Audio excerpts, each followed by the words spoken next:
Hey everybody, what is going on? I hope you guys are all doing well, and welcome to another tutorial video. In this video, I'm going to be showing you guys how you can remove your Threads badge from your Instagram account, so let's get right into it. Now, the first thing you want to do if you don't want anything to do with Threads is delete Threads off of your phone. Of course, I'm pretty sure I don't need to tell you that, but if I go into my account, and let me just move my messenger out of the way, as you can see, if I go to my account page, I have this Threads badge right under my name. Now, what I'm going to do to remove this is simply go to edit profile first.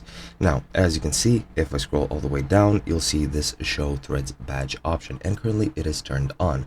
Now, what you're going to want to do is just turn that off, and then you're gonna just go back, and as you can see, that Threads badge is gone. Now, that Threads badge is basically just a shortcut so people can access your Threads page and get to your account that way. But if you don't want it, and I would recommend you removing it since Threads is, in my opinion, not that good, you can just do that, and as you can see, your Threads badge will be gone. I'm not sure if you can delete your account because I'm pretty sure your account is directly linked to Instagram, but pretty much this is all you need to do. Hope you guys enjoyed, and I'll be seeing you guys in another video.